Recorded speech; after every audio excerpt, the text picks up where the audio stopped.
तो हम लोग बात कर रहे थे सेंट्रल आइटम फाइंड आउट करने का। फिर सेंट्रल आइटम फाइंड आउट हो जाएगा तो साइड आइटम्स जितने भी होंगे उसको उसके अराउंड हम लोग अरेंज कर देंगे एक अच्छे मैनर में, अच्छे तरीके से। और उसके बाद फिर फॉर्मल चार्ज निकालेंगे। तो फॉर्मल चार्ज निकालने का जो फॉर्मूला था ये इंपॉर्टेंट है हम लोग के लिए। Valence electron minus number of shared electron divided by 2 और minus number of unshared electron. Unshared electron जो निकालेंगे 8 minus number of shared electron. यही हम लोग का फॉर्मूला था। ये शेयर्ड में ध्यान रखना है कि बगल वाला जिससे बॉन्ड बनाया हुआ हो वो भी काउंट करेंगे, उसका इलेक्ट्रॉन भी काउंट कर लेंगे। ठीक है। और उसके बाद फिर अगर आजू बाजू वाले ऑपोजिट चार्ज में होंगे तो उसको हम लोग हटा करके कोऑर्डिनेट बॉन्ड लगा देंगे। उसको हटा करके कोऑर्डिनेट बॉन्ड लगा देंगे। ठीक है, इस चीज को हम लोग ध्यान में रखेंगे। ठीक है, तो आप लोगों को कुछ होमवर्क के लिए सवाल बना लिए क्या? आज आप लोग सोचे थे कि छुट्टी है। ठीक है, कौन कौन सा सवाल हम लोग क्लास में किए थे? NO2 माइनस का नहीं, COCl2 और COCl2 ये भी किए थे, NO2 माइनस भी किए थे और COCl2 भी किए थे और NO2 माइनस भी। अब इसमें सिखाना है, एक एक करके वो आप सीखेंगे। NO2 वाला माइनस वाला आप लोग एक भी अटेम्प्ट नहीं लिए, बन जाना अलग चीज है। हम लोग इसके आगे सीखते तो साथ में उस वाले क्वेश्चन में भी करेंगे। वेट कर लीजिए, जब आप लोग नहीं बना करके आए तो सबने साथ में करिए। नहीं, इसमें एक चीज और भी हम लोग ऐड कर लेंगे, तो वो सारा भी काम आप बाकी सारे सवाल में भी करेंगे। एक सेकंड हम चेक कर लेते हैं जो लिख रहे वो क्लियरली विजिबल है।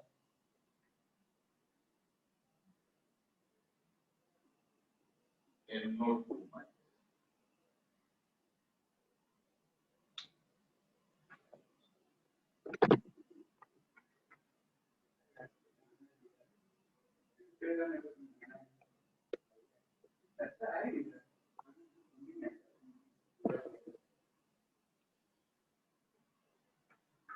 ये मैक्सिमम विजिबिलिटी। ठीक है, बना लीजिएगा, वो बनेगा ही। अभी और भी आज होमवर्क देंगे जो टॉपिक पढ़ाने जा रहे हैं उससे रिलेटेड है। चलो समझते हैं। ये टॉपिक है रेजोनेंस।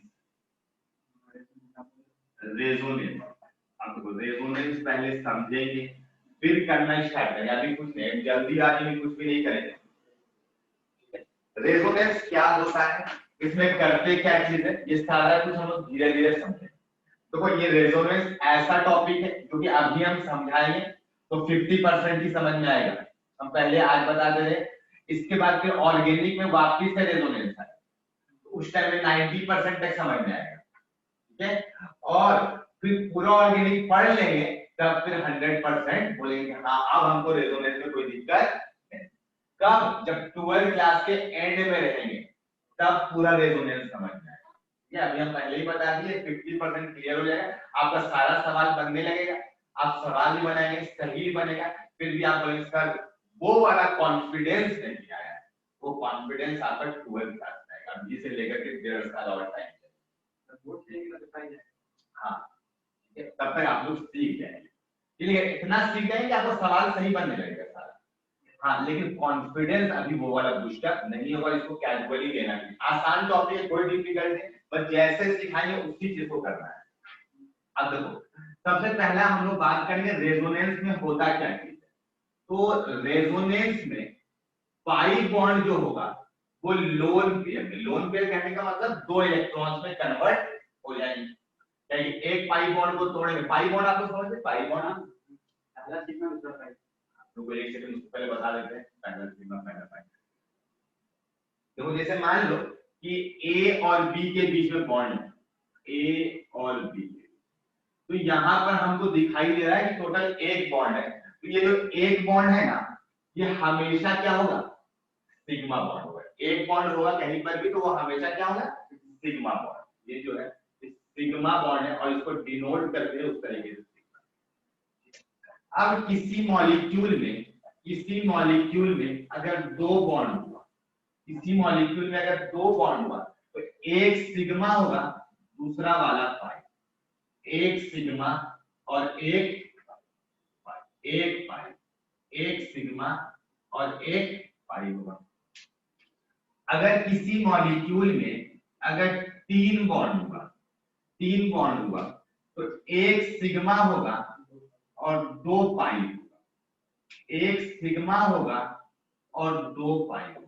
मतलब सिग्मा हमेशा क्या चीज है, एक ही होगा, बाकी सारे क्या गिनेंगे हम लोग, पाई बॉन्ड। ठीक है, अब ये पाई बॉन्ड बना कैसे, सिग्मा बॉन्ड कैसे बना, अभी इस चीज पर हम लोग नहीं जाएंगे। अभी बस समझे कि एक बॉन्ड जो होता है वो सिग्मा होता है, इसके अलावा जो बाकी बनेंगे वो सारे के सारे क्या होंगे, पाई।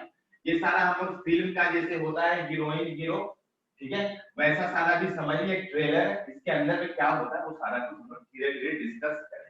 बस अभी इतना ही ध्यान रखें कि एक बॉन्ड रहा तो सिग्मा, और 2 रहा तो एक सिग्मा दूसरा वाला पाई, और 3 बॉन्ड होगा तो एक सिग्मा, बाकी सारा उसके अलावा जितना भी बनेंगे वो सारा के सारा पाई बॉन्ड। ठीक है, तो अब समझते कि रेजोनेंस में होता क्या है। तो रेजोनेंस में पाई बॉन्ड जो है, और आपको पता है कि एक बॉन्ड में 2 इलेक्ट्रॉन होते हैं, तो वो दोनों इलेक्ट्रॉन इलेक्ट्रॉन पेयर बनेंगे, तो तोड़ देंगे, पाई बॉन्ड को तोड़ देंगे तो एक लोन पेयर बनेगा। क्या बनेगा, लोन पेयर। एलपी का मतलब लोन पेयर। और रेजोनेंस में होता क्या चीज है, फिर साइमल्टेनियसली लोन पेयर कन्वर्ट करता है पाई। क्या होता है, पाई बॉन्ड कन्वर्ट करेगा लोन पेयर मतलब इलेक्ट्रॉन पेयर पे, और साइमल्टेनियसली इलेक्ट्रॉन जो पेयर होंगे वो पाई बॉन्ड में कन्वर्ट कर रहे हैं। अभी इतना ही मतलब था। अब रेजोनेंस कहां पर होगा इस चीज को समझ। तो एक तो पाई बॉन्ड होगा, और उसके बाद एक तो सिंगल बॉन्ड होगा, उसके बाद फिर पाई बॉन्ड होगा, यानी ऑल्टरनेट पाई बॉन्ड। क्या हो, alternate double bond, alternate double bond क्या होने चाहिए, ऑल्टरनेट, मतलब एक डबल बॉन्ड फिर छोड़ने सिंगल फिर डबल होने चाहिए, तो वहां पर रेजोनेंस होगा। ये रेजोनेंस होने के लिए कंडीशन लिख रहे हैं, एक डबल बॉन्ड हो और उसके बाजू वाले पे लोन पेयर हो, बाजू वाले पे मतलब बगल वाले पे एक लोन ये हो, डबल बॉन्ड हो और बाजू वाले पे lone pair with negative charge हो। चार्ज भी हो सकता है, सिर्फ लोन पेयर भी हो सकता है और लोन पेयर के साथ में नेगेटिव चार्ज भी होगा, तब भी रेजोनेंस होगा। और देखो एक तीसरा केस है, डबल बॉन्ड हो और ट्रिपल बॉन्ड हो, ये भी ऑल्टरनेट में होता है, ये लोग दोनों भी ऑल्टरनेट में, और ये सारे आजू बाजू होंगे। ठीक है, तो वहां पर रेजोनेंस होगा। अब ये सही कंडीशन है कि क्या होता है, हम धीरे धीरे समझें। अब समझना, देखो एकदम आराम से देखो एक्स है, यहां पर हम डबल बॉन्ड वाई दिए और यहां पर सिंगल बॉन्ड एक्स, और इस एक्स के पास में एक नेगेटिव चार्ज, और ये जो 2 बिंदु दिखाई दे रहा है वो एक्चुअल में 2 इलेक्ट्रॉन, ठीक है, वो 2 इलेक्ट्रॉन्स है, और इसी को हम लोन पेयर कहते हैं। 2 इलेक्ट्रॉन्स को एक पेयर, और इसी को हम लोन पेयर कहते हैं। तो अब देखेंगे कि मेरा सेटिस्फाई वाला कंडीशन है कि नहीं सेटिस्फाई, तो डबल बॉन्ड है क्या ऑल्टरनेट में, तो ये सवाल भी इसमें तो हो भी नहीं सकता था, डबल बॉन्ड और बाजू वाले में लोन पेयर। हाँ, ये वाला कंडीशन है लोन पेयर, लेकिन ये वाला एक्चुअल में lone pair with negative charge, सिर्फ और सिर्फ लोन पेयर रहता तब भी हो जाता, बट यहाँ पे नेगेटिव चार्ज वाला यानी थर्ड वाला केस। अभी लिखना कुछ नहीं, अभी सिर्फ समझना है। अब देखो अगर ये दोनों इलेक्ट्रॉन यहाँ पर आ गए, कहेंगे हमको पहले पता यही x तो है, यही वाला x तो इधर भी, तो इसका मतलब है ये वाला x डबल बॉन्ड बना सकता है, इसका मतलब ये वाला x भी डबल बॉन्ड बना सकता होगा, ये साफ साफ हमें दिखाई दे रहा है। और जब दे रहा है तो हमको अच्छे से पता है कि ये जो 2 इलेक्ट्रॉन मिलकर के एक बॉन्ड बन सकता है, 2 इलेक्ट्रॉन मिलकर के एक बॉन्ड बन सकता है। तो सवाल है कि अब जब बॉन्ड बनेगा तो अब कोई बॉन्ड टूटेगा या क्या होगा। तो देखो अगर ये वाला बॉन्ड का दोनों इलेक्ट्रॉन पाई बॉन्ड का, पाई वाले बॉन्ड का अगर दोनों इलेक्ट्रॉन को x के ऊपर चढ़ा दे, लेते हैं तोड़ करके, पाई बॉन्ड को हम लेफ्ट वाले का तोड़ दिए और तोड़ करके दोनों इलेक्ट्रॉन, y वाला एक इलेक्ट्रॉन था, एक इलेक्ट्रॉन x वाला था, लेकिन हम y वाला भी x को दे दिए हैं, और जब x y वाला इलेक्ट्रॉन को खींच लिया तो नेगेटिव चार्ज आ गया, ठीक है, नेगेटिव चार्ज आ गया। और जब इसके पास में y के पास में कैसा चार्ज आया होगा, प्लस चार्ज आया होगा, प्लस चार्ज आया होगा। इसका मतलब ये अभी इलेक्ट्रॉन ले सकता है, इसके पास में प्लस चार्ज आ गया मतलब इलेक्ट्रॉन ले सकता है, और इसके बाजू वाले के पास में भी नेगेटिव चार्ज भी लोन पे ये रख हुआ।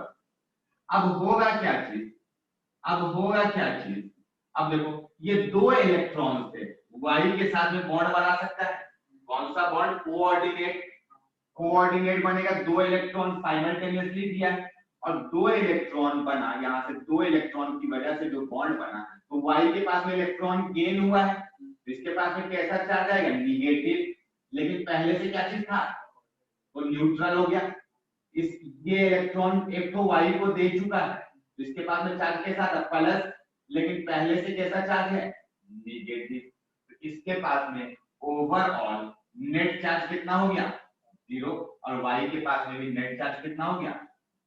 अब समझो, हम लोग डेफिनेशन पढ़े थे रेजोनेंस का कि पाई बॉन्ड जो था वो कन्वर्ट होगा लोन पेयर में, तो ये जो पाई बॉन्ड था ये कन्वर्ट किस में हुआ, लोन पेयर में, और साइमल्टेनियसली क्या हुआ, लोन पेयर पाई बॉन्ड में। इसका मतलब ये लोन पेयर कहां में कन्वर्ट होना चाहिए, पाई बॉन्ड, और ये प्रोसेस क्या होने चाहिए, साइमल्टेनियस, साथ साथ। इसीलिए तो बीच वाला तो वो रफ वर्क ये है, ये एक्चुअल में स्ट्रक्चर को कहीं पर भी एग्जिस्ट, ये एग्जिस्ट करेगा और ये एग्जिस्ट करेगा, ये बीच वाला कोई एग्जिस्टेंस नहीं होगा। पाई बॉन्ड कन्वर्ट करेगा लोन पेयर पे, और लोन पेयर साइमल्टेनियसली साथ साथ कन्वर्ट कर जाएगा, यानी ये इधर से आएगा और ये इधर से घूम जाएगा। ऐसा नहीं लग रहा है हम लोग को, इसका मतलब ये वाला इलेक्ट्रॉन कहां पे चला गया, इसके पास। तो इसी प्रोसेस को हम लोग क्या कहते हैं, रेजोनेंस। क्या कहते हैं, रेजोनेंस। अभी थोड़ा बहुत समझ में आया होगा। हाँ, इसमें से कोई भी कंडीशन होगा तो वहां पे रेजोनेंस, लेकिन ऐसा नहीं है यही चार कंडीशन होते हैं। अभी हम लोग इनऑर्गेनिक चीज का ये पार्ट है, तो इनऑर्गेनिक में ये चार कंडीशन से काम बन जाएगा, लेकिन जब ऑर्गेनिक पढ़ेंगे तो वहां पे टोटल 7 केसेस आएंगे, वहां पे सारा कुछ क्लियर हो जाएगा, क्या होता है क्या नहीं होता है, पूरा डिटेल में वहां पे हम लोग 2-3 लेक्चर में पढ़ेंगे। इसमें डिफिकल्ट टॉपिक माया भी कुछ नहीं है, डिफिकल्ट नहीं है, इसमें कॉन्फिडेंस आने में टाइम पढ़ने लगता है सवाल, लेकिन कॉन्फिडेंस आने में टाइम लगता है। तो लिखो रेजोनेंस का डेफिनेशन आराम से, आज का लेक्चर स्लो रहेगा थोड़ा। सर हम स्ट्रक्चर देखें, सेंट्रल एटम पे 8 से ज्यादा इलेक्ट्रॉन बनाने वाले हैं, हाइपोवैलेंट हाइपरवैलेंट बताएंगे। लिखो, during resonance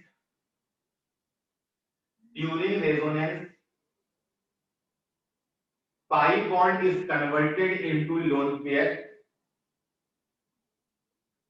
Pi bond is converted into lone pair, and lone pair is converted into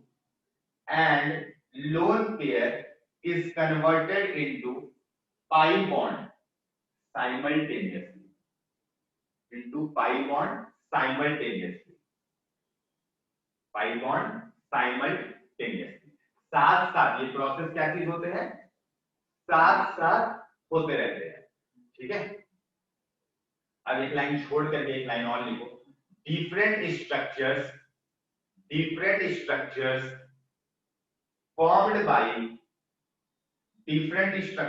formed by cleavage of pi bond and formation of back bond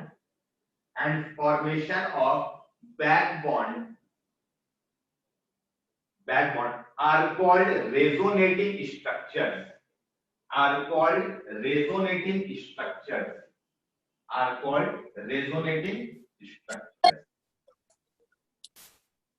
sir formation के बाद different structures formed by cleavage of pi bond, मतलब होता है breaking,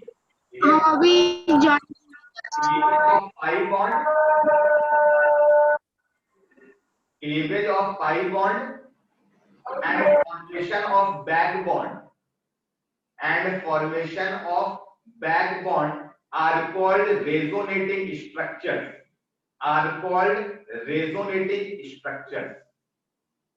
तो ये structure और ये structure आपस में क्या कहलाएंगे? Resonating structure. ये सारे दोनों स्ट्रक्चर क्या कहलाएंगे? Resonating structure. अब ये वाला लिखो, अभी हम लोग बहुत सारा काम करेंगे, तो बहुत सारे नया नया स्ट्रक्चर बनाएंगे और उसका रेजोनेटिंग स्ट्रक्चर्स बनाएंगे। इंपॉर्टेंट टॉपिक है, इससे आपका एग्जाम में भी आएगा।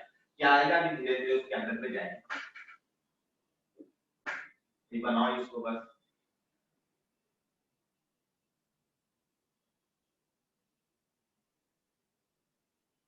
ये बहुत इंपॉर्टेंट टॉपिक है आप लोग के लिए, यहाँ से बहुत सारा क्वेश्चन आता है, चाहे ऑर्गेनिक हो चाहे इनऑर्गेनिक हो, सब में इंपॉर्टेंट।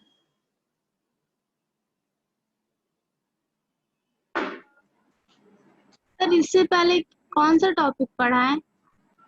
इसके पहले भी यही रेजोनेंसी, अभी जितना बोर्ड पे लिखा गया है बस इतना ही पढ़ाई हुआ है, ठीक है? और अभी बस पढ़ाई हुआ है। और रेजोनेंस आई होप कि आप जानते हैं, आप पढ़ चुके हैं। ऑर्गेनिक तो वही वाला है, कोई दूसरा नहीं।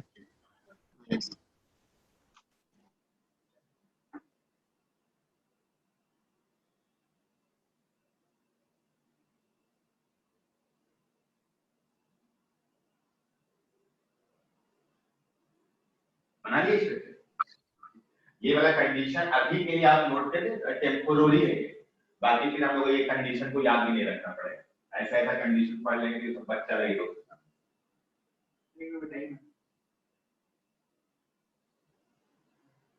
हम राइट वाला मिटा दें। हाँ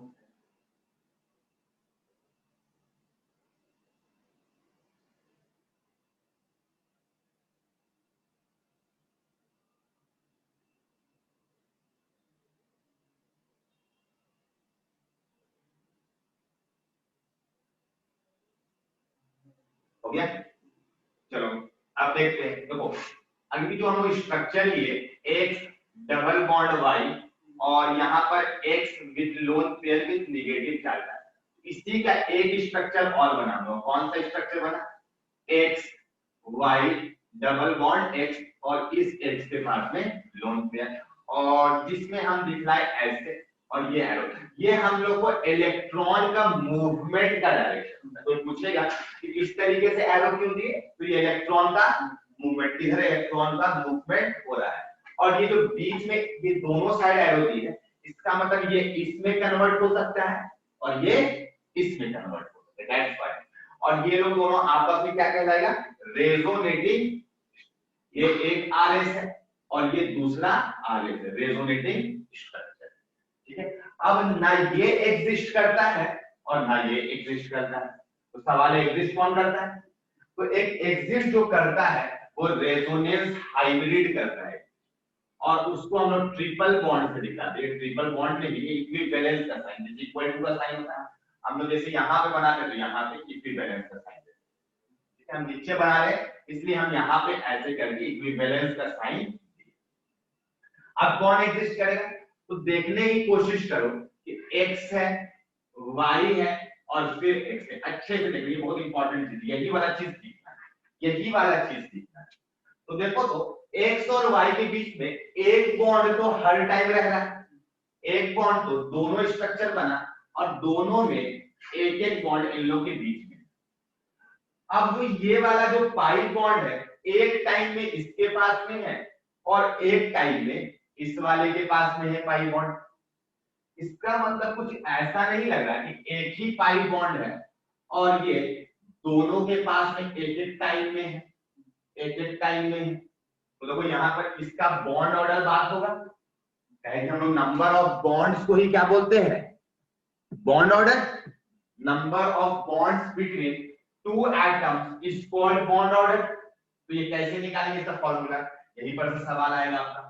तो ये बॉन्ड ऑर्डर है, बीओ का मतलब है बॉन्ड ऑर्डर। अभी पूरा कंप्लीट नहीं हुआ है, अब इसमें बहुत सारा चीज करेंगे। तो बॉन्ड ऑर्डर यहाँ पे कैसे लिखेंगे हम लोग, तो वही देखिए, नंबर ऑफ बॉन्ड्स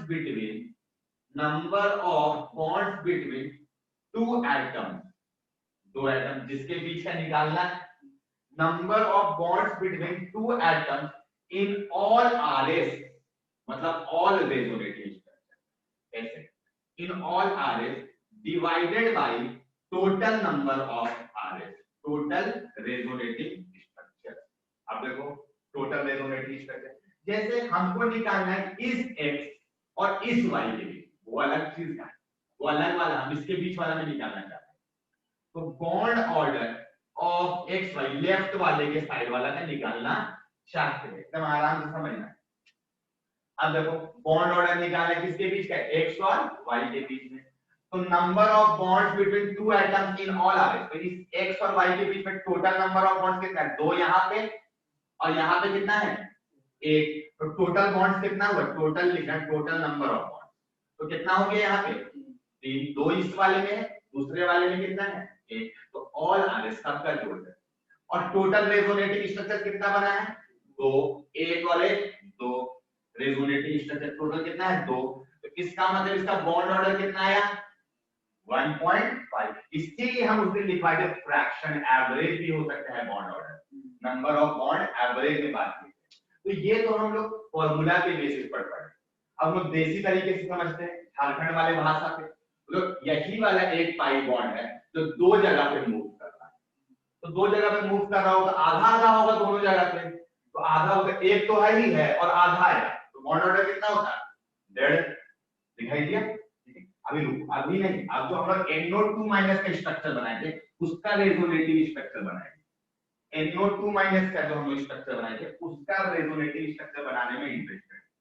तो आई होप कि सबको कोई याद होगा NO2 माइनस वाला, तो उसका स्ट्रक्चर जो बन करके आया था मेरा ऐसा आया था, NO और O माइनस। अब कभी किसी का लेफ्ट वाला में O माइनस होगा तो कोई मतलब नहीं है, सेम चीज। और इसमें हम लोग लोन पेयर निकाले हुए थे, तो इस वाले में 3-3 लोन पेयर था, इस वाले में 2-2 लोन पेयर था, और इस नाइट्रोजन के पास में 1 लोन पेयर था, है ना? ऐसा ही स्ट्रक्चर आया था। अब देखो ये lone pair with negative charge और बगल में डबल बॉन्ड है, तो रेजोनेंस होगा, रेजोनेंस होगा। और रेजोनेंस कैसे होगा, तो ये वाला इधर जाएगा बॉन्ड और ये वाला बॉन्ड इधर घूमेगा, घूमता हुआ नजर आ रहा है। अब जब घूमेगा तो इसका जो दूसरा स्ट्रक्चर बनेगा कुछ ऐसा बनेगा कि O के ऊपर में जब बॉन्ड घूम जाएगा तो माइनस, यहाँ पे प्लस, और ये फिर वापिस से डबल बॉन्ड O बना लेगा, समझ में अच्छी तरीके से आ रहा है। तो अब देखो ये लोग दोनों आपस में क्या कहलाएगा, रेजोनेटिंग स्ट्रक्चर। ये लोग दोनों आपस में क्या कहलाएगा, रेजोनेटिंग स्ट्रक्चर। अब इसका हमको हाइब्रिड बनाना है, तो चलो नीचे बना रहे हाइब्रिड। तो हाइब्रिड इसको क्या बोलते हैं लोग, रेजोनेंस हाइब्रिड। एक जगह पे लिख देते हैं रेजोनेंस और हाइब्रिड, इसको शॉर्ट में हम लोग आरएस लिखते हैं। तो उसी तरीके से रेजोनेटिंग स्ट्रक्चर शॉर्ट में आरएस लिखते हैं। तो ये सारे आरएस है और इसका एक हाइब्रिड होता है जो कि एक्चुअल में एग्जिस्ट करता है।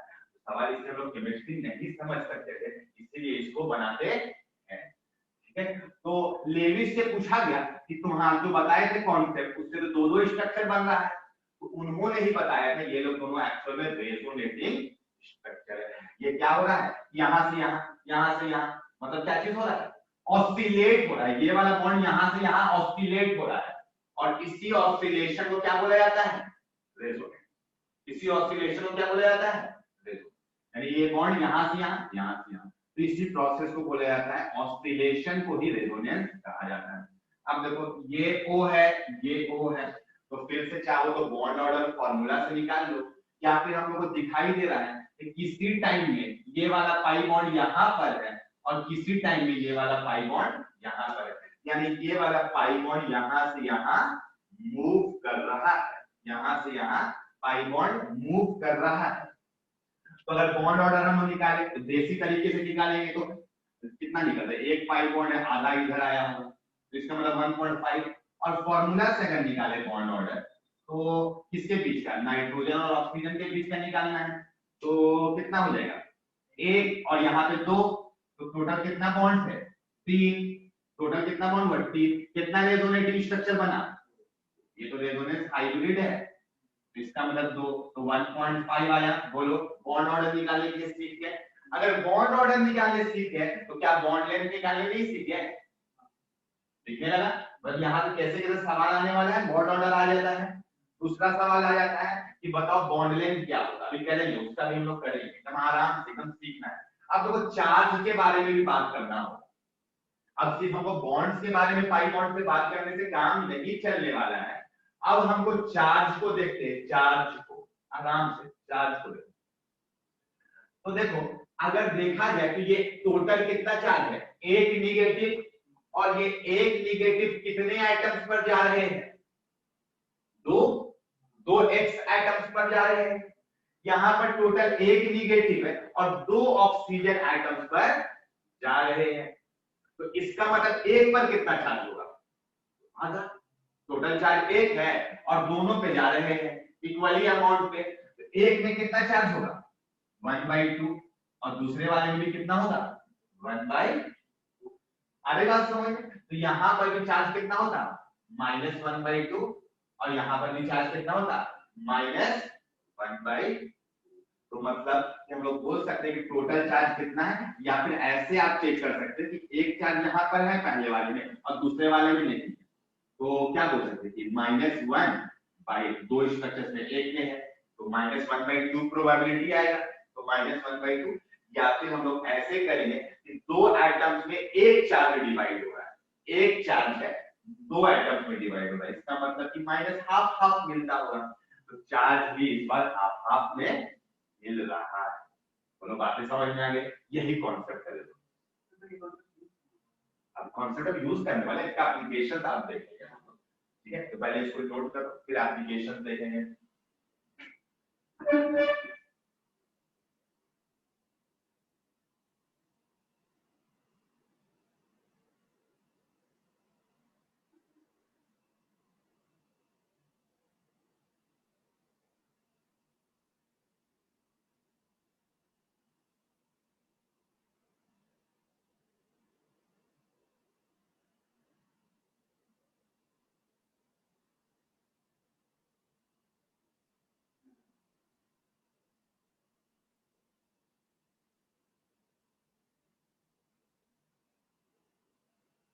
आपका इस वाले एग्जाम में जब भी एग्जाम होगा तो इससे सवाल आएगा,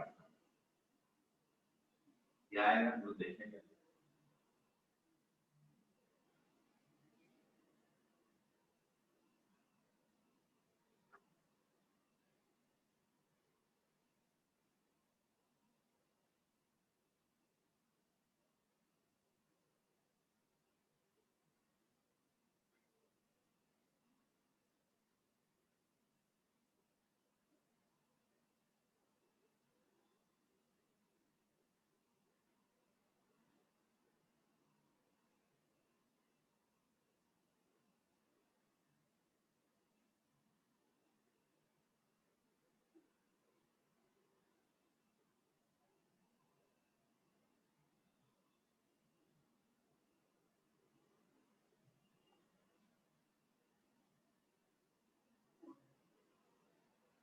तो यहाँ पे सिमिलर आइटम्स है तो NO का बॉन्ड ऑर्डर निकालते हैं, ठीक है? तो यहाँ पे सिमिलर इसमें लिखे नहीं NO, कहीं पर अलग अलग होगा दोनों साइड में तो वहां पे लिखेंगे बॉन्ड ऑर्डर ऑफ NO, तो इसमें दिखाई देगा दोनों का जड़ आने वाला है, ठीक है? तो ये चीजें समझ में आ गई है। तो अब आप स्ट्रक्चर फटाफट NO3 माइनस का बनाओ, NO3 माइनस का लेविस डॉट स्ट्रक्चर बनाओ, NO3 माइनस का लेविस रूल के अकॉर्डिंगली स्ट्रक्चर बनाओ।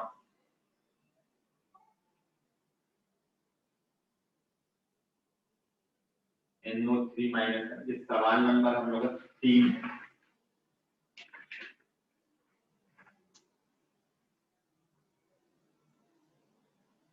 फास्ट बनाना थोड़ा।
सर लुईस स्ट्रक्चर बनाना है।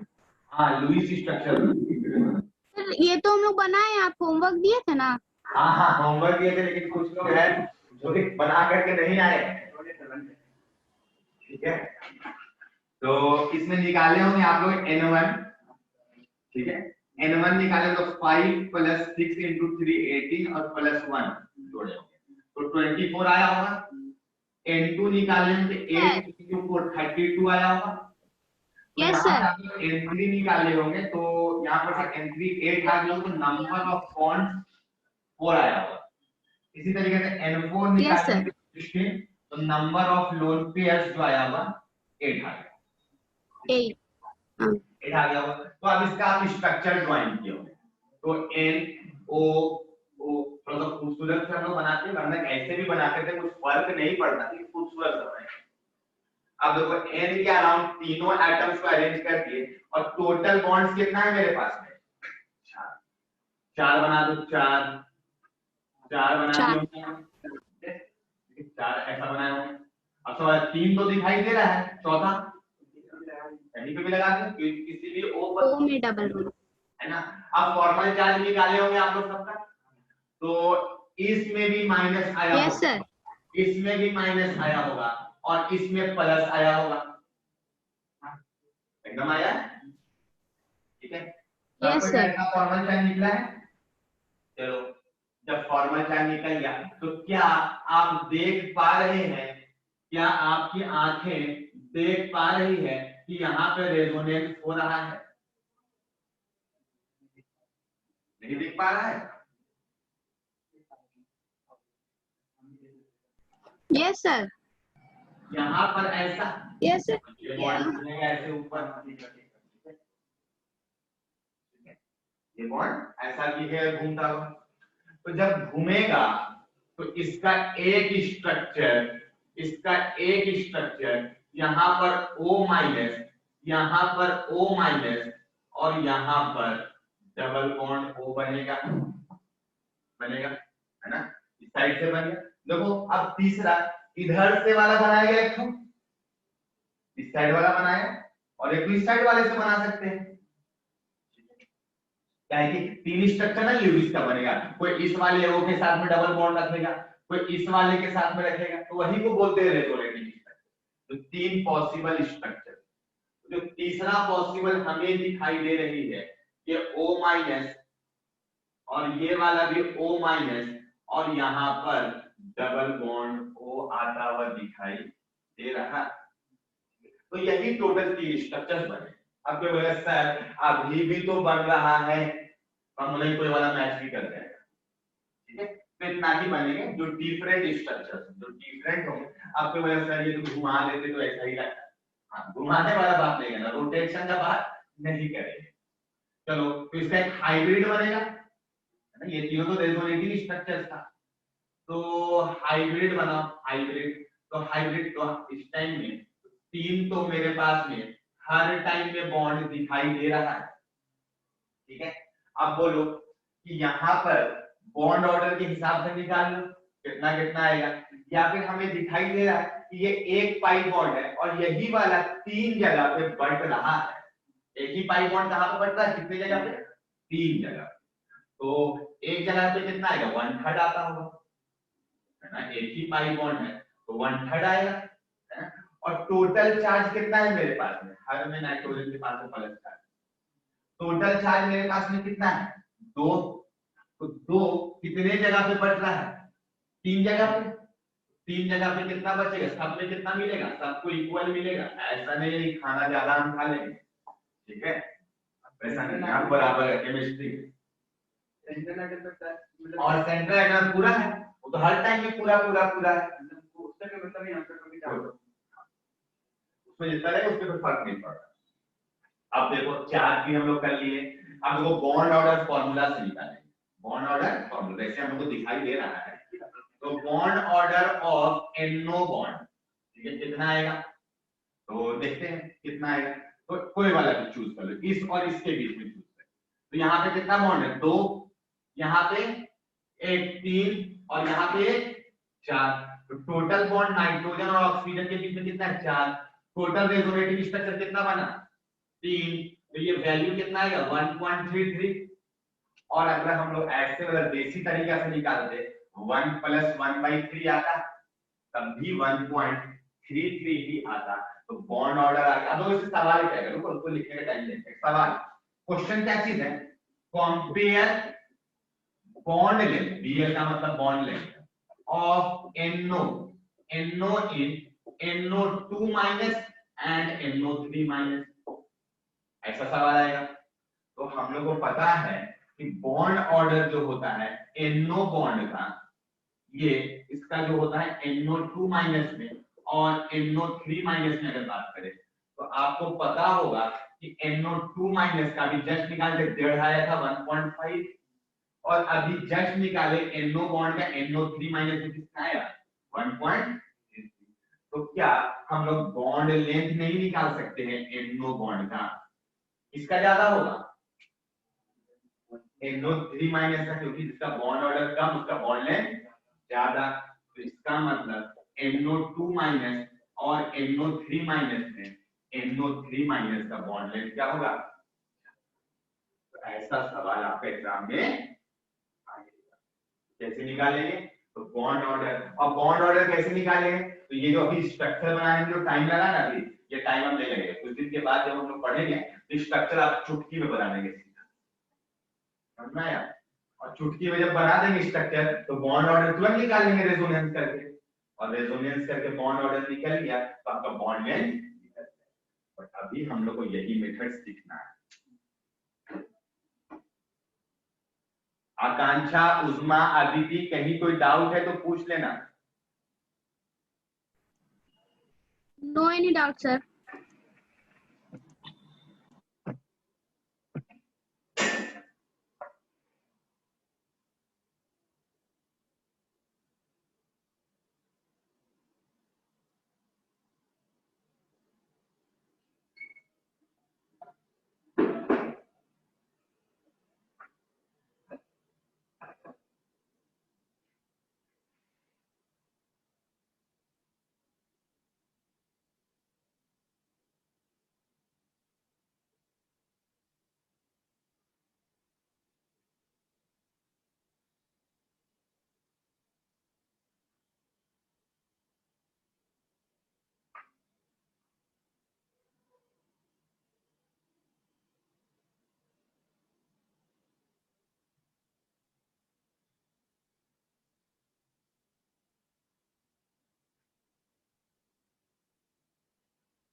मजेदार है।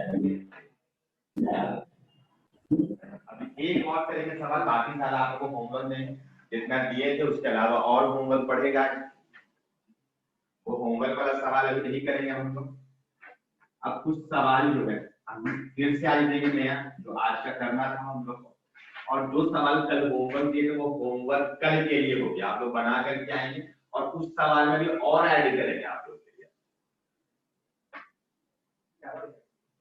ज्यादा काम करना है तो आप लोग का ऐसा ही होगा। कर लिया है, कल बना कर क्या है, अब तो आसान भी कर दिए, ठीक है, नहीं तो अब दोबारा बनाना होता है, फिर से नया देते सेम चीज। चलो अब क्या एक सवाल हम दे दिए, सवाल दे दिए compare bond length of OO bond in O2 and O3। O2 and O3 का बनाओ, इसका O2 का तो पता होगा, O डबल बॉन्ड O होता है, नहीं होगा रेजोनेंस, उसका बॉन्ड ऑर्डर पता है आपको, लेकिन O3 का तो नहीं पता है। अब O3 में कहाँ पे स्टूडेंट फंसता है, इसलिए हम ये सवाल दिए। इसमें लोग फंस जाते हैं, कहाँ पे फंसते हैं उस चीज को बताने के लिए हम सवाल दिए, और फिर हम लोग बॉन्ड लेंथ भी कंपेयर, समझना एकदम आराम से। O3 है मेरे पास, O3 का हमको लुईस स्ट्रक्चर बनाना है। तो लुईस स्ट्रक्चर बनाने के लिए क्या निकालेंगे, N1 निकालेंगे, और N1 क्या चीज होगा इसका, 6 into 3, 6 into 18 18, बोलो 18 होगा। N2 होना कितना चाहिए, 8 into 3 24। अभी आपको 3 सुने हैं, कुछ देर के बाद लड़कियां कुछ इस तरीके से बोलती है, 20 हम लोग बोलते हैं 20। ठीक है, ऐसा किसमें सुने क्यों। N3 ये सब, तो इसको किसी को बुरा नहीं मानना, किसी का मजा लेंगे, सिर्फ हम लोग क्लास में एंजॉयमेंट कर रहे हैं, बुरा किसी को नहीं मानना। N3 is equal to 24 minus 18, और यहां से हम लोग निकालेंगे कितना आएगा वैल्यू 6, तो नंबर ऑफ बॉन्ड्स निकल जाएगा 3, है ना। उसके बाद N4 निकालेंगे, N1 minus N3 12, number of lone pairs 6 आ जाएगा। लोन पेयर वैसे हम करते जो नोट नहीं करते अलग बात। अब यहाँ पर से इलेक्ट्रोपॉजिटिव कोई है ही नहीं है, तो इसी में से कोई एक सेंट्रल आइटम होगा, तो एक सेंट्रल आइटम हम मजाक के लिए O ही को चूज करें, इससे वाले कह रहे सर तीनों तो वही था, तो O को चूज कर लिए। अब दो ऑप्शन है, ये तीनों को ऐसे अरेंज कर दे और ये तीनों के बीच में एक एक बॉन्ड बना ले, और ये पूरा लेविस रूल सेटिस्फाइड है, कहीं से भी कोई गलत नजर नहीं आएगा, लेकिन ये स्ट्रक्चर नहीं बनता। अब आपको ये ऑर्गेनिक में बताया जाएगा, इन लोग के बीच में एंगल स्ट्रेन बहुत ज्यादा हो जाता है, तो ये एग्जिस्ट करता ही नहीं है 3 मेंबर्ड रिंग। क्या बोले, 3 मेंबर्ड रिंग एग्जिस्ट नहीं करता है, और ये ऑर्गेनिक में आपको हम ही बताएंगे ये एग्जिस्ट नहीं करता एंगल स्ट्रेन होने की वजह से। कोई भी एग्जिस्ट करेगा लेकिन उसका स्टेबिलिटी बहुत कम होगा। तो लेविस यही चीज हम लोग को बता दी कि ये O3 का स्ट्रक्चर ऐसा मत बनाना, कैसा बनाना, तो बताया कि देखो O और O सामने भी रखे थे, पास पास की तरफ ऊपर ही रखे थे, ऊपर नीचे O है और दूसरा भी O है। अब देखो मेरे पास में टोटल बॉन्ड कितना है 3, तो 3 लगा दिए बॉन्ड, ये वाला नहीं बना सकते, वरना ये भी एग्जिस्ट करता, तो नहीं बना सकते। ये क्यों नहीं बना सकते, रीजन आपको ऑर्गेनिक में पूरा प्रॉपर नहीं बोलिए, ये यही वाला रीजन था। तो अब देखो फॉर्मल चार्ज निकालेंगे, इसका नाम दे दिए 1, इसका नाम दे दिए 2, इसका नाम दे दिए, तो फॉर्मल चार्ज ऑन O1 तो कितना आ जाएगा बोलो 6, शेयरिंग में कितना पार्टिसिपेट किया, 4/2, 4/2, और यहाँ पर 8 - 4, 8 - s लिख देते हैं, तो यहाँ पर से कितना आ रहा है 6 - 2, 0 आ रहा है, 0, इसमें कोई चार्ज नहीं। फॉर्मल चार्ज ऑन O1 कितना हो जाएगा 0। चलो निकालते हैं O2 में, फॉर्मल चार्ज ऑन O2 तो 6 - 6/2 और 8 - 6, तो यहाँ पे कितना +1 आ रहा है, +1 आ रहा है, लिख दिए +1, और यहाँ पे भी लिख दो +1। अब वो 3 वाले में निकालो, ऑन O3 6 - 2/2 और यहाँ पे 8 - 2, तो यहाँ पर से यहाँ पे हो जाएगा 6 - 6 0 और -1 मिल जाएगा, इसमें आ गया कितना -1। ठीक है, लोन पेयर अरेंज कर देना, लोन पेयर आप जब अरेंज करेंगे तो यहाँ पे दिखाई देगा 2 लोन पेयर, यहाँ पे भी आपको दिखाई देगा 2 लोन पेयर, और यहाँ पे आपको दिखाई देगा 3 लोन। तो पाई बॉन्ड है और उसके बाजू वाले में क्या चीज है, lone pair with negative charge, तो इसका मतलब इस O का रेजोनेटिंग स्ट्रक्चर बनेगा, और कैसा रेजोनेटिंग स्ट्रक्चर होगा, ये वाला इधर दिखना है, ये वाला इधर, अभी आप एरो नहीं भी देंगे कोई दिक्कत नहीं, ये सारा ऑर्गेनिक में हम लोग देखें, तो इसका एक रेजोनेटिंग स्ट्रक्चर बनेगा, ऐसा बनेगा, और यहाँ पे प्लस है, यहाँ पे -1 आ जाएगा,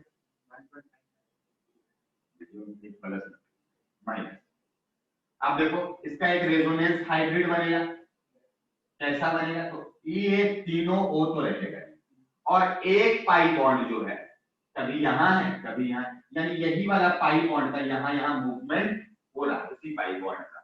और चार्ज को बांट दो, इस वाले के आपने तो हर वक्त प्लस है, और ये जो चार्ज है -1, ये दो ऑक्सीजन में इक्वली डिवाइड हो रहा है, दो ऑक्सीजन में इक्वली डिवाइड हो रहा है। ये चार्ज भी कर रहे हैं, कुछ दिन के बाद चार्ज डेंसिटी आने वाला है, दैट्स व्हाई हम चार्ज भी लिखते रहेंगे। तो यहाँ पे -½ और -½ आ जाएगा दोनों में चार्ज, और चार्ज भी आ गया। अब बताओ bond order of OO bond नहीं निकालेंगे, बॉन्ड ऑर्डर तो 2 और 1 3, 2 यहाँ पे 1 3, और टोटल रेजोनेटिव स्ट्रक्चर 2 1.5। अब चलो सवाल में आते हैं, वो वाला तो सवाल था मेरा, उस वाले सवाल को हम करेंगे। यहाँ पर बनाएंगे सवाल को, मैं इतना छोटे से जगह पे करूँ, ठीक है। क्या था सवाल में, तो बॉन्ड ऑर्डर, तो बताओ बॉन्ड ऑर्डर जो होगा O2 जो एग्जिस्ट करता है, O2 bond order of OO निकालना है, तो O2 जो एग्जिस्ट करता है ऐसा करता है ना, और O3 का देखिए, तो O2 का जो बॉन्ड ऑर्डर होगा, O2 का हम जानते हैं स्ट्रक्चर कैसा होता है, ऐसा O2 का ये स्ट्रक्चर है, O2 का हम लोग देखे थे बहुत पहला ही थी। तो बॉन्ड स्ट्रक्चर O2 का और O3 का देखेंगे, तो इसका हम लोग को पता है कि 2 आता है, 2 हर टाइम में 2 बॉन्ड होता है, हर टाइम में 2 है, कोई रेजोनेंस पॉसिबल नहीं है, तो 2 है। और इस O3 का भी निकाले, कितना है आप 1.5, तो बॉन्ड लेंथ निकालना है, तो bond length of OO bond, तो बताओ O2 और O3 में बॉन्ड लेंथ OO बॉन्ड का किसका ज्यादा होगा, O3 का होगा, क्योंकि बॉन्ड ऑर्डर। तो सवाल बना कैसे अप्रोच करना है, इस तरीके से सवाल आएगा, और इतना ही कॉन्सेप्ट हम डिस्कस करेंगे। बाकी सवाल होमवर्क देंगे, तो नोट करिए फटाफट जल्दी से।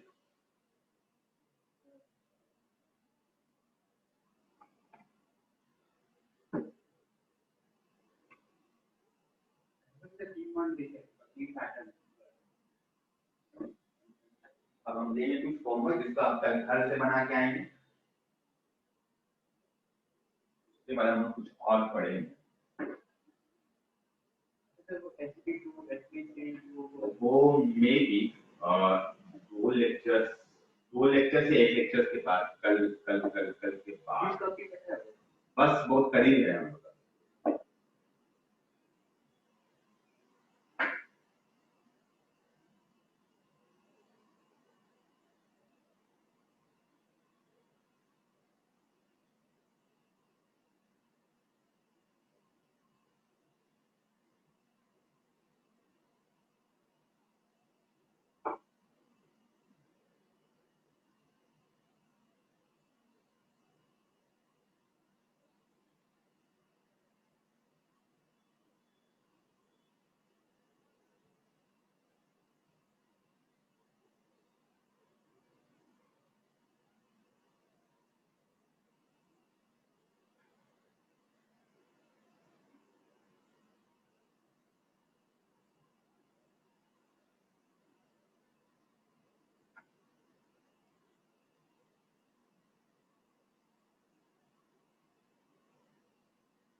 इस टाइप का रिलेटेड कुछ सवाल हम आपसे लिखते थे,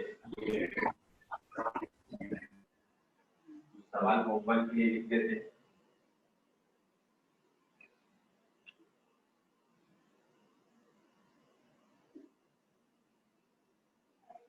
होमवर्क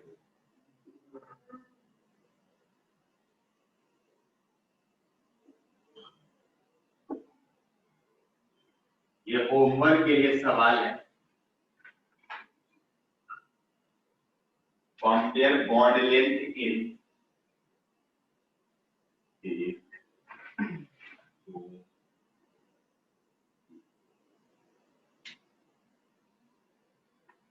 पहला सवाल है कार्बन मोनोऑक्साइड। कल भी होमवर्क दिए थे आप लोगों को कार्बन मोनोऑक्साइड के स्ट्रक्चर बनाने के लिए, नहीं दिए थे? बना लीजिएगा, ऐसा कोई मुश्किल काम नहीं। तो CO3 2 minus, CO3 2 minus and CO2 तीनों में कंपेयर करना है। Carbon monoxide, carbonate ion and carbon dioxide, पहला सवाल हो गया। दूसरा है ClO3 minus and ClO2 minus, इसका स्ट्रक्चर बनाएंगे प्रॉपर्ली और फिर आप लोग इसका करेंगे ClO3 minus and ClO2 minus, ठीक है, ये चीज करेंगे। ये 2 सवाल हो गया और वैसे कुछ सवाल नहीं आ रहा है। अब दूसरा टाइप का सवाल दे देते हैं। अब दूसरा टाइप का कुछ सवाल दे, ये तो था आपको बॉन्ड लेंथ कंपेयर करने, तो अब हम देते हैं बॉन्ड ऑर्डर निकालने। Calculate bond order, calculate bond order निकालना है। इसमें एक सवाल है आपका HPO3 2 माइनस में आपको बॉन्ड ऑर्डर निकालना है। इसमें आपको bond order of PO bond निकालना है, ठीक है, PO बॉन्ड निकालना है, ठीक है। दूसरा आप निकालेंगे PO4 3 माइनस, सेम चीज करना है, bond order of PO bond, ठीक है, बन जाएगा। 2 सवाल, इतना सवाल कर लेंगे तो आपका हो जाएगा। ऐसा कुछ बताइए जैसे फॉर्मूला के किसका देखो, इस पे क्या चीज होगा ना, जैसे आपको दिखे जैसे स्ट्रक्चर बना लिया O2 का, जैसे O का जैसे आप बनाए उस स्ट्रक्चर, तो अब क्या चीज है, ये बना लिया आपको। अब क्या करेंगे ना, आपको स्ट्रक्चर बनाने में जो अभी टाइम लगेगा यही वाला सबसे बड़ा टाइम लग रहा है, वरना इसके अलावा कोई दूसरा टाइम नहीं है। अब इसका देखिए आप तुरंत आप इसका रेजोनेंस हाइब्रिड नहीं बना दीजिएगा। हां वो तो हो जाएगा जी, फॉर्मूला देख के बस बॉन्ड कितना बॉन्ड बना है, जैसे वही sp2 आप sp3 बोल रहे हैं ना, तुरंत बता देगा। वही चीज के तो स्टार्ट करना है, उसको पहले बता दो सब खत्म हो जाएगा, ठीक है। और एक सवाल और दे रहे H2PO2 माइनस में बॉन्ड ऑर्डर, इसका स्ट्रक्चर बनाएंगे PO। ये सारा चीज हम लोग बहुत आसानी से सीख जाएंगे, जब हाइब्रिडाइजेशन पढ़ा देंगे तो बहुत आसानी से सीख। तो इतना काम आपका होमवर्क रहेगा, ठीक है, इतना काम आपका होमवर्क रहेगा। बॉन्ड ऑर्डर एक निकालना है और ऊपर वाले में बॉन्ड लेंथ कंपेयर करना है, ठीक है। तो इतना काम कर लेंगे तो आपका पूरा कॉन्सेप्ट यहाँ पे क्लियर हो जाएगा। अब कोई कंफ्यूजन नहीं, और इस तरीके से हम लोग का लेविस का जो थ्योरी था ये कंप्लीट हो गया। अब क्या चीज है, अब इसका लिमिटेशंस पढ़े। तो लिमिटेशन पढ़ने से पहले एक काम करेंगे, हम लोग कोई 2 टाइप का स्पीशीज पढ़ेंगे, मॉलिक्यूल्स पढ़ेंगे और फिर एकदम आसानी से हम तो हेडिंग बनाओ हाइपोवैलेंट, हेडिंग बनाओ हाइपोवैलेंट।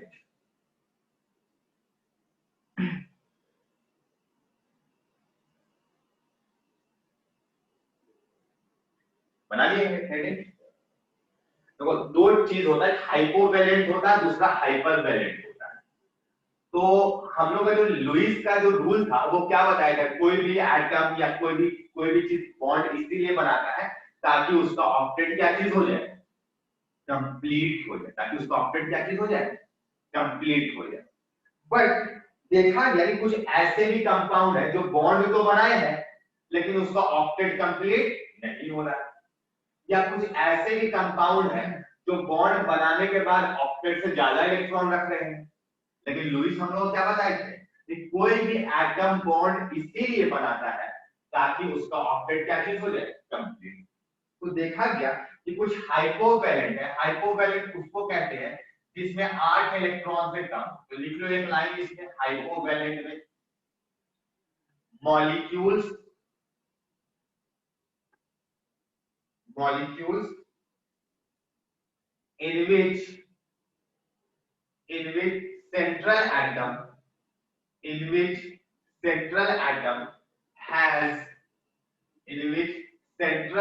has less than 8 electrons. Central atom has less than 8 electrons. ऐसा मॉलिक्यूल ना जिसमें सेंट्रल एटम होगा जिसमें 8 इलेक्ट्रॉन से कम भी होगा लेकिन बॉन्ड बना रहा है. फॉर एग्जांपल देखना हम लिखते पहले कुछ एग्जांपल फिर स्ट्रक्चर देखेंगे. BeCl2, ठीक है. Be का ये H2 बना सकते हैं, BeF2 बना सकते हैं, AlCl3 बना सकते हैं, AlBr3 बना सकते हैं, ठीक है. BH3 बना सकते हैं, BF3 बना सकते हैं, BCl3 बना सकते हैं. तो ये सारे कुछ इटीज, इसके अलावा भी बहुत सारे हैं. तो अब देखो ये सारे कुछ कंपाउंड्स है, मॉलिक्यूल्स है जिसमें बॉन्ड तो बना. जैसे बेरिलियम क्लोराइड का अगर बनाएंगे तो आपको भी दिख रहा है दो क्लोरीन है, क्लोरीन तो एक ही बॉन्ड बनाता है, जाहिर सी बात ऐसा बनाता होगा, साफ साफ दिखाई दे रहा है. तो अब हम लुईस में क्यों जाएंगे, उतना लुईस में क्यों जाएंगे हम, तो लुईस का रूल फॉलो करके बना के देखना है तो नहीं. तो बेरिलियम में आउटर मोस्ट शेल में कितने इलेक्ट्रॉन्स होते हैं, 2 होते हैं, है ना. तो 2, तो 1 और 1 2, तो सवाल ये 2 ही बार है ही है, तो कितने बॉन्ड बनाएंगे, 2. एक बॉन्ड बनाया इसके साथ में और एक बॉन्ड के साथ. तो जब बॉन्ड बनाया तो इसको 2 इलेक्ट्रॉन का फायदा हुआ है, 2 इलेक्ट्रॉन का फायदा हुआ. तो इसमें 2 इलेक्ट्रॉन का फायदा हुआ तो इसके पास में टोटल आउटर मोस्ट शेल में कितने इलेक्ट्रॉन हो पाए, 4. क्या ऑक्टेट कंप्लीट हुआ क्या, इसका मतलब ये बॉन्ड तो बनाया. लुईस हम लोग क्या बताए थे, any atom forms bond to complete their octet. तो ये बनाए तो बॉन्ड है लेकिन इसका ऑक्टेट कंप्लीट नहीं. सिमिलरली बेरिलियम F2, क्लोरीन की जगह पे हाइड्रोजन लग जाएगा, F2 में क्लोरीन की जगह पे फ्लोरीन लग जाएगा, दिखाई दिया. इसी तरीके से अगर एल्युमिनियम वाला बना है, एल्युमिनियम वाला, तो एल्युमिनियम के पास में आउटर मोस्ट शेल में कितने इलेक्ट्रॉन्स होते हैं, 3. बोरॉन के जस्ट नीचे है, ग्रुप 13 का एलिमेंट है. तो इसके पास में आउटर मोस्ट शेल में 3 इलेक्ट्रॉन्स होते हैं. तो ये कितना बॉन्ड बना सकेगा, 3 बनाएगा. जब 3 बनाया तो एल्युमिनियम को फायदा कितने का हुआ, 3 का. इसका मतलब एल्युमिनियम के पास में जो है ये कितना इलेक्ट्रॉन है, 6. 8 को पाया क्या, इसका मतलब 2 इलेक्ट्रॉन का कमी है ऑक्टेट से. सिमिलरली एल्युमिनियम का ब्रोमीन के साथ में भी वैसे ही स्ट्रक्चर बनेगा. तो ये सारे ऐसे स्पीशीज दिखाई दे रहे हैं. इसी तरीके से बोरॉन जो होता है एल्युमिनियम से जस्ट ऊपर होगा, तो इसके पास में भी आउटर मोस्ट शेल में 3 इलेक्ट्रॉन्स होंगे और 3 ही होंगे, 3 ही बॉन्ड बनाएगा. तो ये सारे बोरॉन के पास में भी 6 ही इलेक्ट्रॉन होंगे आउटर मोस्ट शेल में. इसका मतलब इन लोगों के पास में ऑक्टेट से कम इलेक्ट्रॉन है. तो इन लोग ऐसे मॉलिक्यूल्स को हम क्या बोलते हैं, हाइपोवैलेंट मॉलिक्यूल्स. लिख दो एग्जांपल देकर के ऐसा, ये सारा एग्जांपल लिख लो. और भी बहुत सारा बात नहीं, मेरा किसी का ग्रुप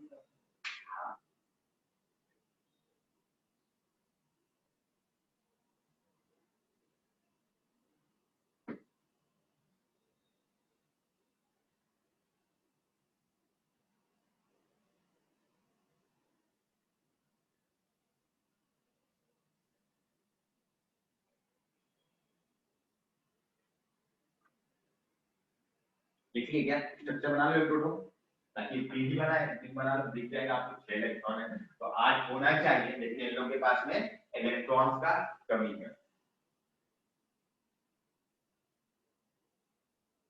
इस चैप्टर के जैसे जैसे हम लोग डीप में जाते जाएंगे वैसे वैसे सारा टॉपिक आसान होते जाएगा. इतना स्ट्रक्चर बनाएंगे तो देख देख के हलवा लगेगा, ये तो उनको डिफिकल्ट लगता था. ऐसा टाइम आ जाएगा. चलो अब एक नोट करने लायक बात है, नोट, और ये इंपॉर्टेंट नोट है. नोट क्या चीज है कि aluminium chloride AlCl3 LF3 chlorine वाला AlF3 इज नॉट हाइपोवैलेंट। देखने में लग रहा है कि ये भी कैसा होगा, हाइपोवैलेंट होगा, लेकिन ये हाइपोवैलेंट नहीं होता है बिकॉज इट इज आयोनिक। ये कैसा होता है, आयोनिक। और आयोनिक होगा तो नोबल गैस कॉन्फ़िगरेशन लूज करके और गेन करके फिर करता है। तो इसका मतलब AlF3 जो है ये आयंस में होते हैं, Al3 प्लस और 3 तो F माइनस के फॉर्म में होते हैं। अब देखो इसके पास में आउटर मोस्ट में 8 इलेक्ट्रॉन हो चुके हैं और F माइनस भी एक एक इलेक्ट्रॉन गेन करके 8 इलेक्ट्रॉन कर लिया है। तो एग्जाम में सवाल दे देता है यहीं पर, चार को ऑप्शन देगा इसमें एल्यूमिनियम 3 इलेक्ट्रॉन लॉस कर दिया, लॉस किया तो 8 हो गया ना आउटर मोस्ट में, है ना। क्लोरीन एक गेन कर लिया तो 8 हो गए, 7 होता है तो 8 हो गया। अब एग्जाम में सवाल क्या आता है, तो सवाल आता है चार्ट का ऑप्शन, इसमें लिखा रहेगा बताओ इसमें से कौन कौन सा हाइपोवैलेंट है, ठीक है। तो एक तो ऑप्शन में रहेगा मोर देन 1 करेक्ट में आ जाएगा, ठीक है। B AlCl3, option number C AlBr3 और option number D all of the. अब सब लोग नॉट हाइपोवैलेंट ऐसा कुछ आ जाएगा या फिर ऐसा लिख देगा ऑल आर हाइपोवैलेंट। एग्जाम में सवाल क्या आएगा ना कि बताओ इसमें से कौन सा है जो कि हाइपोवैलेंट नहीं है, ठीक है। तो अब क्या करेगा सबको देखा, AlF3 ये तो 3 बॉन्ड है, 6 इलेक्ट्रॉन, ये भी 6, ये भी 6, अरे ऑल आर हाइपोवैलेंट और -1 लेकर के आएगा, ठीक है। लेकिन एक्चुअल में ये ऑप्शन गलत था, AlF3 जो है ये हाइपोवैलेंट नहीं है, नॉट हाइपोवैलेंट में तो आएगा। क्यों? क्योंकि ये आयोनिक होता है, इसके बीच के इलेक्ट्रोनेगेटिविटी डिफरेंस चेक करें तो 1.7 से ज्यादा आ जाएगा और हम लोग देख करके बता दें ये आयोनिक है। आया बात समझ में, लेकिन हम लोग को जानना जरूरी था, तो नोट करके लिखो AlF3 is not hypovalent because it is ionic। ये आयोनिक होते हैं, कोवैलेंट होता तब फिर हम लोग बात करते हैं। इस तरीके से एग्जाम में आपको सवाल फंसाएगा और हमको पता है कि आप लोग नहीं फंसे।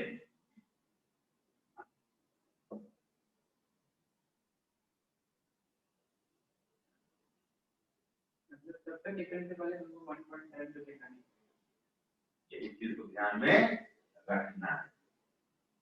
चलो ये हाइपोवैलेंट था, हाइपोवैलेंट कहने का मतलब जिसमें कम इलेक्ट्रॉन, हाइपर का मतलब हमेशा ज्यादा होता है, हाइपरटोनिक, हाइपोटोनिक, ठीक है। तो हाइपर का मतलब ज्यादा, तो ज्यादा क्या 8 इलेक्ट्रॉन से ज्यादा, ठीक है। तो लिखो हाइपरवैलेंट, लिखो हाइपरवैलेंट। अब हाइपरवैलेंट क्या होंगे, सारी सी बात है, molecule in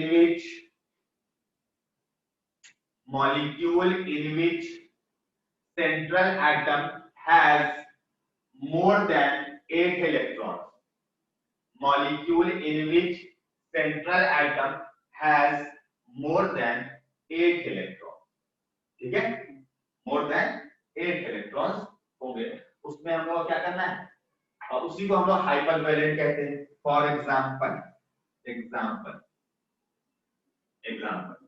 SF4, SF6, IF5, IF7, PCl5, ठीक है, HCF2, HCF4, HCF6,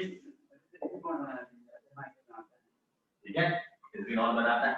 अब देखो एक दो स्ट्रक्चर बना के चेक कर लेते हैं। सल्फर, सल्फर के पास आउटर मोस्ट में कितने इलेक्ट्रॉन्स होते हैं, 6 होते हैं, 6। तो ये जो है अब क्या कर रहा है, ये करने क्या लगा, 4 बॉन्ड बनाने लगा है कि इसके पास में, और ये क्यों 4 बॉन्ड बना रहा है, क्योंकि इसके पास थर्ड पीरियड पे आ चुका है और थर्ड पीरियड में आते ही वैकेंट डी ऑर्बिटल्स हो जाते हैं, जिसको हम लोग बोलते हैं थर्ड पीरियड में 18 इलेक्ट्रॉन कैपेसिटी रहता है करने का, 18 इलेक्ट्रॉन फुल करने का कैपेसिटी रहता है। तो ये बॉन्ड बनाएगा और बॉन्ड बना करके अगर देखा जाए तो इसके पास में 6 इलेक्ट्रॉन्स थे, 6 थे, जिसमें 2 तो पड़ा हुआ है, लेकिन जो 4 इलेक्ट्रॉन थे वो 4 बॉन्ड बना दिए, इसको 8 का गेन हो गया और जो 10 इलेक्ट्रॉन्स हो गए। तो इस सल्फर के पास में 10 इलेक्ट्रॉन है सेंट्रल एटम के पास में, इस सल्फर के पास में 6 बॉन्ड बना दिए, यानी 6 के 6 इलेक्ट्रॉन इसका इंक्लूडेड है बॉन्ड बनाने में। तो इसके पास में कितना इलेक्ट्रॉन हो जाएंगे? 12 हो जाएंगे। आयोडीन के पास में आउटर मोस्ट शेल में कितने इलेक्ट्रॉन्स होते हैं? 7 होते हैं। तो 7 है और जिसमें से 5 लोग बॉन्ड बनाया हुआ है, 10 और 2 बच गया, कितना हो जाएगा? 12 इलेक्ट्रॉन्स। यहाँ पे देखो 14 इलेक्ट्रॉन्स, और इस तरीके से फास्फोरस में आपको दिखाई देगा 10 इलेक्ट्रॉन, ज़ीनॉन में आपको दिखाई देगा 8 और 2 10 10 2 12 इलेक्ट्रॉन। इस तरीके से हम लोग का दिखाई देगा। तो ये सारे जो ऐसे कंपाउंड्स है, ऐसे मॉलिक्यूल्स है जिसमें मोर देन 8 इलेक्ट्रॉन्स होते हैं, ऐसे मॉलिक्यूल्स को हम लोग हाइपरवैलेंट कहते हैं। ऐसे मॉलिक्यूल्स को हम लोग हाइपरवैलेंट कहते हैं।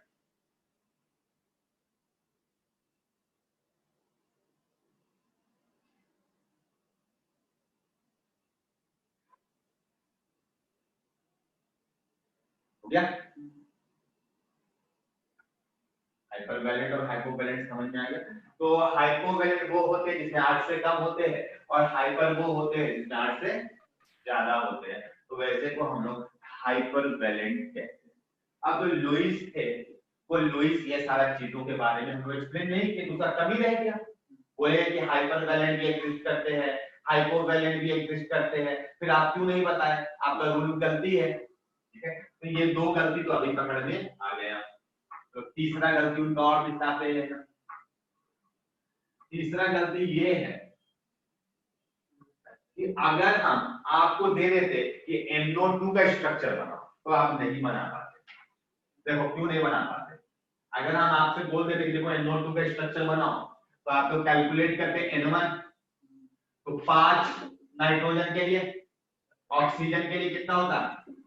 70, और N2 तो हमेशा 8 से मल्टीप्लाई होता, तो 24। यहाँ पे अगर नंबर ऑफ बॉन्ड निकालते तो कुछ फ्रैक्शन में आने लगता, ऐसा पॉसिबल थोड़ी कि फ्रैक्शन में बॉन्ड्स आने लगे। तो जहां पर भी ऑड इलेक्ट्रॉन स्पीसीज थे, ऑड इलेक्ट्रॉन मॉलिक्यूल, वहां पर हम लोग का लुईस का थ्योरी काम करना बंद कर दिया। 2 जगह पे तो बंद किया, हाइपोवैलेंट और हाइपरवैलेंट में। तीसरा बंद कहां पे किया? जहां पे ऑड इलेक्ट्रॉन्स आ रहे थे मॉलिक्यूल्स का सम में, बैलेंस इलेक्ट्रॉन क्या है? ऑड, टोटल इलेक्ट्रॉन भी ऑड हो। अब देखो यहां तो बंद हो ही गया था। दूसरा, अब इसको बोला गया कि स्ट्रक्चर बनाओ H4P2O7 का, तो हाइड्रोजन को छोड़ करके सबसे ज्यादा जो इलेक्ट्रोपॉजिटिव था वो फास्फोरस था। अब सवाल है कि सेंट्रल एटम आज 2 आ गए, दिक्कत आगे बात समझ में। तो जहां पर सेंट्रल एटम 1 से ज्यादा होने लगे, वहां पे इसका स्ट्रक्चर नहीं बनने लगा, वहां पर गलती। आगे बात समझ में? तो इतना सारा गलती था जो कि हम लोग को नहीं बता पाए, लुईस नहीं बता पाए। तो लिखो, हेडिंग बनाओ, limitations of Lewis theory, limitations of Lewis theory. तो जो कार्बन और ऑर्गेनिक कंपाउंड में जो सेंट्रल एटम ज्यादा होता है, ऑर्गेनिक कंपाउंड में जो C2H4 नहीं कर पाए। जहां पर भी था ऐसा कॉन्सेप्ट आने लगा कि एक्सप्लेन हम लोग को नहीं कर पाए। तो लिखो, Lewis theory does not explain, Lewis theory does not explain the existence of hypovalent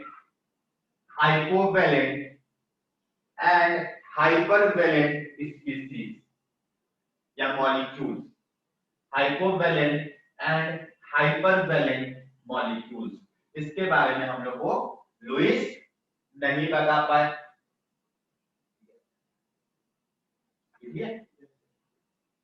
second number point लिखो, लुईस कॉन्सेप्ट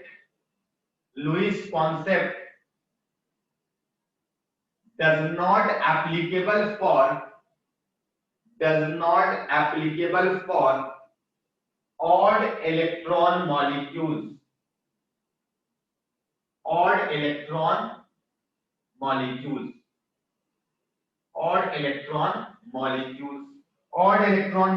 के लिए इसका थ्योरी क्या हो गया था? फिर एग्जांपल देकर के लिखो। एग्जांपल में NO, एग्जांपल में लिखो NO, NO2, ClO2, ClO3।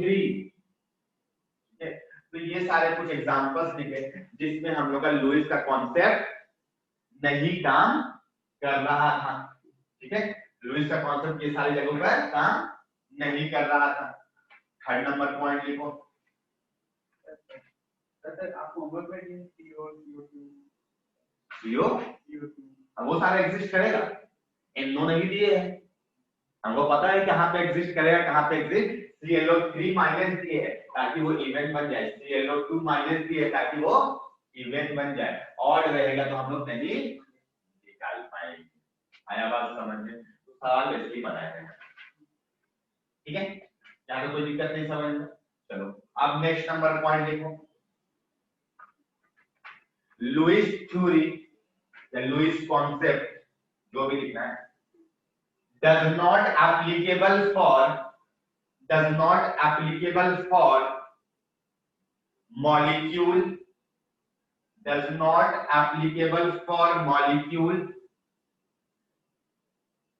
which contains